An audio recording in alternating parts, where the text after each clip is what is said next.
passou pela recorrida. Eu já havia distribuído o voto a todos os eminentes colegas, inclusive estava na sessão virtual, então eu lerei a ementa e, se houver necessidade, eu farei os esclarecimentos necessários.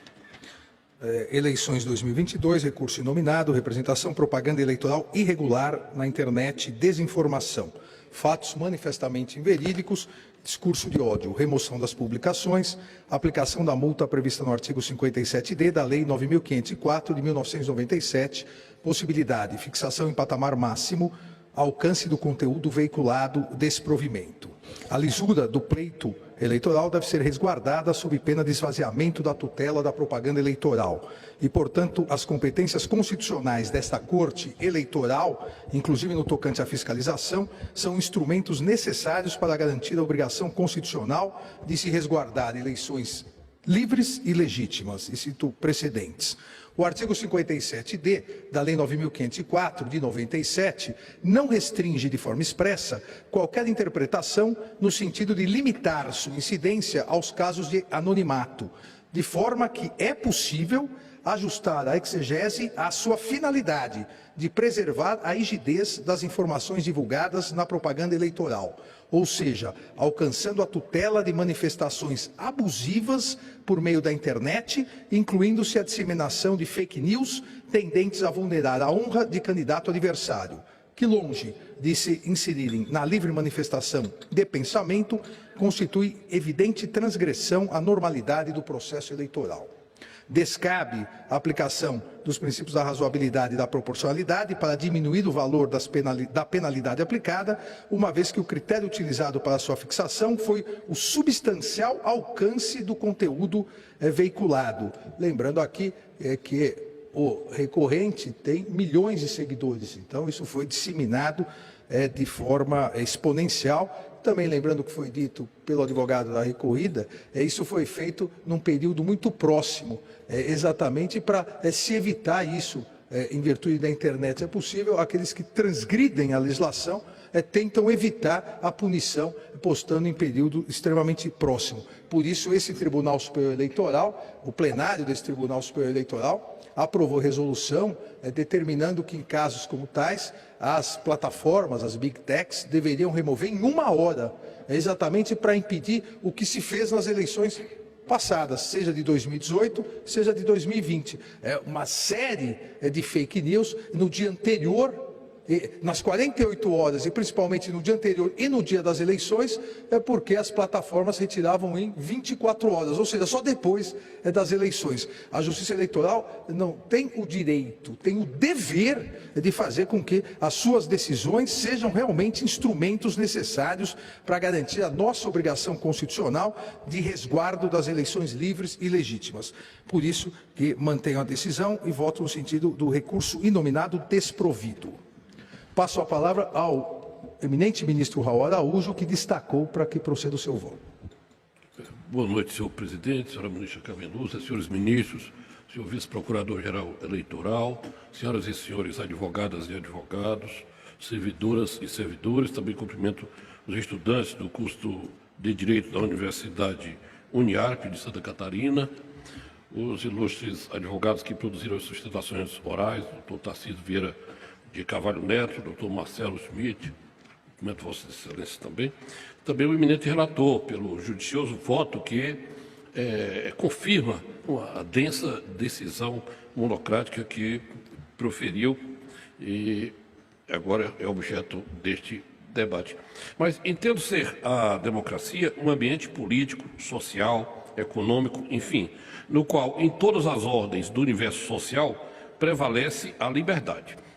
A democracia, assim como o mercado fundado na livre iniciativa, é um espaço para permissões, para licitude, para possibilidades, para a criatividade e a livre concorrência e não para proibições, vedações, restrições ou categorias e modelos pré-definidos ou excessivo dirigismo estatal.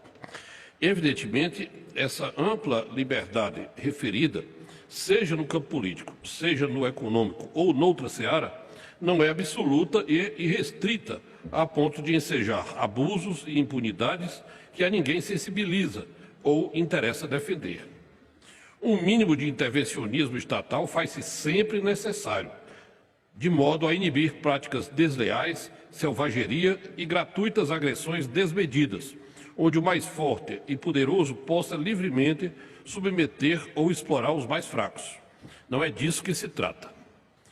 Trata-se apenas de a democracia deixar prevalecer em todas as vertentes do universo social conceitos, ideias e regras de tolerância, de pluralidade, de convivência pacífica de contrários, de concorrência livre e sadia e de debates francos e seminais. Na prática, o grande desafio dos chamados órgãos e entidades de controle no Estado Democrático de Direito, seu teste ácido, está em encontrar a medida certa e adequada ao observar passivamente o cenário social e atuar e fazer incidir apenas pontualmente o intervencionismo mínimo e proporcional, necessário e adequado a cada situação. Nas mais das vezes, o protagonismo estatal deve ser autocontido. O relevante papel da Justiça Eleitoral deve, segundo penso, observar essas balizas de mínima intervenção para a preservação e aprimoramento da democracia e de suas inerentes liberdades e manifestações. Na hipótese sob exame, renovando as devidas vênias, tenho como improcedentes os pedidos vinculados na presente representação. A propaganda política impugnada, na qual se tem o natural exercício de juízo crítico severo entre adversários, se manteve nos limites da liberdade de expressão e sem descontextualização relevante da fala do candidato da coligação representante, a ponto de alterar substancialmente o conteúdo autêntico. E B, não enseja a aplicação da regra do artigo 57D da Lei 9.504 de 97. O vídeo impugnado possui o seguinte teor, abro aspas, Nicolas Ferreira diz, 242,2 bilhões de reais. É isso mesmo que você ouviu. O que você faria com esse dinheiro? Quantas pessoas você iria ajudar? Pois é, foi esse o valor que o PT desviou da saúde brasileira apenas nos 3 primeiros governos deles. Agora eu te pergunto, como seria a pandemia se o Brasil tivesse investido esse valor todo na infraestrutura de hospitais? Quantas vidas poderiam ter sido salvas? Se um leito de hospital custa hoje R$67 mil por mês para se manter, isso significa que o governo, na época, poderia pagar quase 4 milhões de meses de leitos de UTI. E aí, como teria sido a pandemia? Eu não estou falando de dinheiro que não existia. Era um recurso que estava na mão do governo, isso só de saúde. Será que chamar o presidente Bolsonaro de genocida não é uma forma de desviar a sua atenção? Fica fácil apontar para o seu sucesso quando você sabe o tamanho do estrago que o seu governo causou. Né, Lula? Olha o que ele mesmo disse sobre educação no seu governo. Luiz Inácio Lula da Silva. As pessoas que são analfabetas ficaram analfabetas porque esse país nunca teve um governo que se preocupasse com a educação. Retorna Nicolas Ferreira. Fique atento, eles mesmos estão admitindo o que fazem, enquanto eles dizem mentiras a nosso respeito, dizemos a verdade a respeito deles. Somente com isso iremos manter o nosso país no caminho certo. Retroceder não pode ser uma opção. Vote 22, Bolsonaro. Fecho aspas. Sendo a ampla liberdade de expressão uma das garantias constitucionais essenciais numa sociedade democrática, não se pode ter como ilícita a manifestação acima transcrita, me parece, com a devida vênia, pronunciada num contexto de plena campanha política. Mesmo sendo custoso assenhorar-se dos fatos e estar apto a discutir as diversas perspectivas que informam a vida de diferentes setores da sociedade, que nem sempre a mesma parcela da sociedade possa ser vencedora em toda e qualquer discussão, é a riqueza do amplo debate livre, travado na ágora nacional, que garante a legitimidade e a transparência do processo eleitoral. Consoante assentado pelo Egresso Supremo Tribunal Federal na reclamação 22.328, Rio de Janeiro, de relatoria do eminente ministro Luiz Roberto Barroso, a liberdade de expressão detém posição preferencial no Estado Democrático Brasileiro, porque é uma pré-condição para o exercício esclarecido de outros direitos e liberdades, o que inclui o exercício do convencimento do eleitor com a escolha de determinada candidatura. Na mesma linha, esta Corte reconheceu que, abro aspas, o caráter dialético imanente a disputas políticas eleitorais exige maior deferência à liberdade de expressão e de pensamento, razão pela qual se recomenda a intervenção mínima do Judiciário nas manifestações e críticas próprias do embate eleitoral, sob pena de se tolher substancialmente o conteúdo da liberdade de expressão. O precedente tem como relator designado o eminente ministro Luiz Fux, e é de maio de 2017. Nesse cenário, a atuação da Justiça Eleitoral para restringir a propaganda eleitoral e, consequentariamente, a liberdade de expressão com a remoção de conteúdos deve ser medida excepcional. Isso porque a propaganda eleitoral é o meio adequado para a livre circulação de ideias políticas e eleitorais, impondo a intervenção minimalista desta justiça especializada, sob pena do comprometimento do próprio direito do eleitor ao acesso à informação. Tratando da dicotomia sobre a proteção da liberdade de expressão e a necessidade de combate à desinformação em campanhas eleitorais, Helder Kuzman explica. Eu trago aqui uma rápida doutrina e retomo. Na espécie, o teor do vídeo impugnado se mantém nos limites da liberdade de expressão político-partidária. Infere-se da peça publicitária uma evidente e aceitável narrativa política, com comentários críticos à atuação do governo da coligação representante, revelando-se críticas próprias do embate eleitoral. A manifestação questionada com a edição das falas do candidato da coligação representante, sem relevante descontextualização, capaz de induzir o eleitor a erro, objetivou salientar o posicionamento de um dos candidatos à presidência da República sobre importante política pública. Nesse contexto, admite-se legítimo o teor do vídeo impugnado, construído com base em uma narrativa política, repita-se, sem grave descontextualização, e que pode e deve ser enfrentada e replicada dentro do próprio cenário do embate político-eleitoral, quase sempre acirrado. Ressalte-se, noutro aspecto, a impossibilidade de aplicação do contido na regra sancionadora do artigo 57 da Lei 9.504, ao caso que ora se examina. Então, primeiramente, procurei mostrar que, no meu entender, não houve qualquer excesso no conteúdo da manifestação daquele, então, candidato a deputado federal. E agora, verificando a norma do artigo 57D da Lei 9.504, entendo não ser ela aplicável ao caso, ainda que se tivesse algum excesso naquela fala, porque o tipo legal diz: é livre a manifestação do pensamento, vedado o anonimato durante a campanha eleitoral por meio da rede mundial de computadores, internet, assegurado o direito de resposta nos termos das alíneas A, B e C, do inciso 4º do parágrafo 3º do artigo 58 e do artigo 58A, e por outros meios de comunicação interestadual mediante mensagem eletrônica. Quer dizer, a violação do artigo sujeita o responsável pela divulgação às multas, mas a divulgação por meio de anonimato. E aqui, no caso, a pessoa do candidato está claramente identificada. Entendo não ser possível aquela extensão, aquela compreensão extensiva que nos traz o eminente relator. Depreende-se que a norma contida no artigo 57D da Lei 9.504 veda a divulgação anônima de propaganda eleitoral, ou seja, impede que o autor de matéria oculte o seu nome com o intuito de dificultar ou impedir sua identificação e, por meio desse ardil, possa se excusar da responsabilidade pelo teor da manifestação política. Nessa quadra, o caso ora analisado expõe uma situação diametralmente oposta, pois o autor da publicidade assume plenamente a sua autoria e identidade, revelando a vontade consciente de divulgar a informação ali contida. Cumpre distinguir que a notícia falsa, como compreendida pelo Poder Judiciário no exercício da fiscalização da propaganda eleitoral, não depende do anonimato do autor para ser entendida como irregular, à luz do artigo 9º da Resolução TSE 23.610. Pois ali o que se busca atingir é o teor da veracidade da propaganda eleitoral. E aqui não, aqui é o anonimato.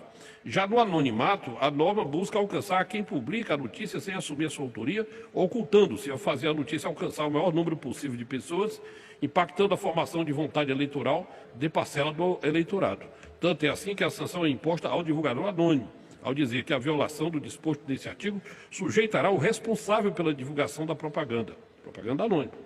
Verifica-se que são duas situações normativas distintas, uma delas voltada à identificação de quem firma ato de propaganda e a outra centrada na avaliação da veracidade do conteúdo da propaganda. Nessa ordem de ideias, não se observa uma correlação necessária e indissolúvel entre as duas normas, sendo possível falar em notícia falsa veiculada por pessoa identificada ou por pessoa anônima, bem como se falar em notícia julgada válida, divulgada por pessoa identificada ou por pessoa anônima. Nesse contexto, o artigo 57D da Lei das Eleições não contém uma latitude hermenêutica tão elástica que permita a unificação do anonimato e da fake news como se fossem duas espécies de um mesmo fenômeno social. Eis que a norma legal, que sempre deve ser prestigiada, apenas faz endereçamento certeiro para a omissão da identidade do responsável pela divulgação da notícia. Dito isso, seja porque no caso não se tem nem mesmo propriamente notícia de teor falso, seja por não se ter anonimato a ser reprimido, descabe a aplicação do aludido artigo 57D. Nessa quadra, entende-se não ser viável a aplicação do presente caso da regra preconizada, uma vez que tal norma visa coibir a proliferação de conteúdo sob anonimato, o que claramente não se observa no presente caso, cuja autoria está plenamente assumida e caracterizada. Essa compreensão encontra amparo na jurisprudência desse tribunal. Trago precedente com o eminente ministro Ricardo Lewandowski, que se diz que a sanção prevista no artigo 57D, parágrafo 2º da Lei 9504, não se aplica à hipótese, tendo em vista que não ficou configurado o anonimato. No outro precedente, com o eminente ministro Benedito Gonçalves, se diz: no caso, porém, extrai-se da moldura fática a qual que a autoria da postagem na rede social Facebook era conhecida, não havendo falar em anonimato. No mesmo sentido, cita outra hipótese com o ministro Jorge Mussa. E, por fim, mais uma com o eminente ministro Sérgio Banhos. Desse modo, ainda que o colegiado deste tribunal passe a admitir a aplicação da regra sancionadora contida no artigo 57D, há casos em que não se desconhece a autoria, considerando a alteração de entendimento e em homenagem ao princípio constitucional da anualidade, deve-se aplicá-la com efeitos prospectivos aos casos do ciclo eleitoral seguinte. Ante o exposto, renovamos as mais respeitosas vênias aos entendimentos contrários, divirjo para dar provimento ao recurso, julgando consequentemente improcedentes os pedidos vinculados na representação, visto que a propaganda impugnada se mantém nos limites da liberdade de expressão e sem descontextualização relevante da fala do candidato da representante, a ponto de alterar substancialmente o conteúdo. B. É inviável a aplicação da sanção prevista no artigo 57D da Lei 9.504 ao presente caso, uma vez que a autoria está devidamente configurada. E C. No caso de alteração da jurisprudência consolidada, somente prevalecerá ou deverá prevalecer a nova compreensão para situações subsequentes. É como voto. Agradeço ao eminente ministro Raul Araújo, que abriu divergência, dando provimento ao recurso nos termos de seu voto. Colho os votos na sequência original, o ministro Ricardo Lewandowski. Senhor presidente, cumprimento Vossa Excelência, ministro Alexandre Moraes, cumprimento a nossa prezada ministra do Supremo Tribunal Federal, integrante desta corte, ministra Carmen Lúcia Antunes Rocha, cumprimento o nosso corregedor-geral eleitoral, ministro Benedito Gonçalves, cumprimento o ministro Raul Araújo, digno integrante também do STJ, cumprimento o doutor Sérgio Banhos, ministro, representante dos juristas, também cumprimento o Carlos Bastílio Urbach, ministro, professor, colega nosso da Faculdade de Direito do Largo de São Francisco. Cumprimento também o eminente vice-procurador-geral eleitoral, doutor Paulo Gustavo Goni Branco, os oradores que nos brindaram com magníficas sustentações orais na noite de hoje, doutor Tarcísio Vieira de Carvalho Neto, também doutor Marcelo Winch Schmidt. Presidente, eu trago um voto brevíssimo, mas creio que talvez seja importante pontuar alguns aspectos, tendo em conta o vertical voto agora proferido pelo ministro Raul Araújo Filho. Presidente, eu recordo que na ementa que redigi para o acordo que resultou o julgamento da petição 9.412 do Distrito Federal no Supremo Tribunal Federal, eu assentei, entre aspas, que a liberdade de expressão é um direito fundamental que, todavia, precisa ser compatibilizado com outros direitos e deveres estabelecidos na Constituição. Eu peço vênia para assentar, senhor presidente, que no voto que Vossa Excelência apresentou, estas ideias se encontram expressas com muita contundência e eu destaco que Vossa Excelência disse isso, senhor presidente, eu concordo, que a liberdade de expressão não afiança ou não garante ou não assegura aos pré-candidatos e apoiadores a propagação de discursos de ódio, de ideias contrárias à ordem constitucional e de deliberada desordem informacional. Eu me permito recordar, a propósito, que a compreensão de que o direito à liberdade de expressão não é absoluto encontra-se já muito sedimentada na jurisprudência, não apenas desta Corte Superior, e me refiro ao agravo no RESP 0600007223 do Maranhão, de relatoria do então ministro Tarcísio Vieira de Carvalho Neto, entre outros, como também do próprio Supremo Tribunal Federal, e cito aqui o HC 82424 do Rio Grande do Sul, em acórdão lá atrás, redigido pelo ministro Maurício Correia. Também pensei esse, dentre outros precedentes. No caso que nós estamos analisando, eu constato que o agravante, ao associar o seu adversário político a desvio de verbas e descaso com a educação pública, claramente manipulou informações divulgadas na imprensa com o intuito de confundir e desorientar a população, que gradativamente vem perdendo a habilidade de distinguir verdade de falsidade, fatos de versões.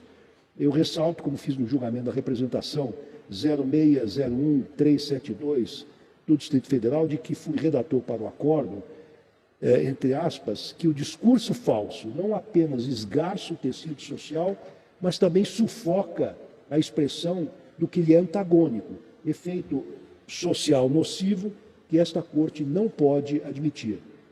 Por essa razão, senhor presidente, eminentes pares, mas louvando aí a preocupação do eminente ministro Raul Araújo com a liberdade de expressão, de crítica, que é inerente até às campanhas eleitorais, penso que nesse caso houve um claro desbordamento dos limites constitucionais e legais. Então, por essa razão, eminente presidente, entendo legítima a aplicação da multa prevista no artigo 57D da Lei das Eleições, as hipóteses de disseminação de fake news e de desordem informacional na internet, apoiando-me para tanto nos fundamentos jurídicos já exteriorizados no voto vertical que Vossa Excelência acaba de proferiu em assentada anterior.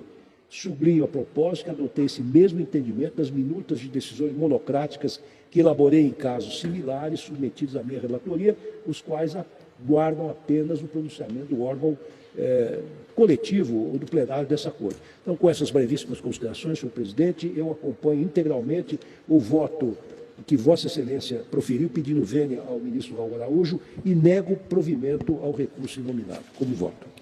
Agradeço ao ministro Ricardo Lewandowski. Ministra Carmen Lúcia. Senhor presidente, ministro relator Alexandre de Moraes, senhores ministros, ministro vice-presidente Ricardo Lewandowski, senhor ministro corregedor Benedito, senhor ministro Raul Araújo, ministro Sérgio Banhos, ministro Carlos Robá, senhor vice-procurador-geral eleitoral, senhores advogados, especial cumprimento àqueles que assomaram à tribuna, defendendo suas teses de maneira tão bem posta. Cumprimento ainda os estudantes do curso de Direito da Universidade Alto Vale do Rio do Peixe. São muito bem-vindos, como o ministro-presidente já acentuou, senhores servidores. Presidente, tenho para mim que Vossa Excelência já tinha lançado o voto no virtual, que a questão não é exatamente de liberdade de expressão. Ninguém discute a liberdade de expressão, eu menos do que todo mundo, que tenho nisso um apego total, até porque no meu caso é visceral, a minha dependência, todas as minhas experiências pela liberdade de expressão. Acho que, e tenho insistido, que é preciso fazer a distinção entre a liberdade, que o direito constitucional, que o direito contemporâneo, que o direito desde sempre foi se construindo e se estruturando para garantir às pessoas. Quanto mais livre a pessoa, mais possível ela ter na sua identidade a possibilidade de realizar suas vocações, seus talentos e se dar a chance de ser feliz para ela e para os outros. Então, a expressão como manifestação da liberdade é garantida no sistema democrático. A expressão que se transforma numa lesão, numa violência contra outra pessoa, ou no caso que estamos discutindo, contra o sistema democrático eleitoral, é que é restringida na sua manifestação para que não haja a destruição, a erosão da própria democracia. Nós temos eleições, nós temos a liberdade exercida exclusivamente no espaço democrático. Então, aqui acho que não estamos discutindo, não é a liberdade de expressão, com todas as vênias, evidentemente, das compreensões diferentes. O que nós estamos discutindo é se a expressão posta num determinado caso, um determinado quadro, aqui descrito desde o relatório do ministro Alexandre de Moraes, do ministro presidente, se ele se enquadra num espaço de liberdade, e foi demonstrado em seu voto, e peço vênia ao ministro Raul Araújo, que divergiu, para dizer que a expressão que é posta em detrimento das liberdades de todos os eleitores, que constitucionalmente têm o direito fundamental de receber informações corretas no que eles dependem, do que eles dependem, para exercer o seu direito à escolha democrática dos seus representantes, tenho para mim que isto não é o direito constitucional, que isto é uma lesão ao direito constitucional e não apenas de um eleitor, mas do processo democrático eleitoral.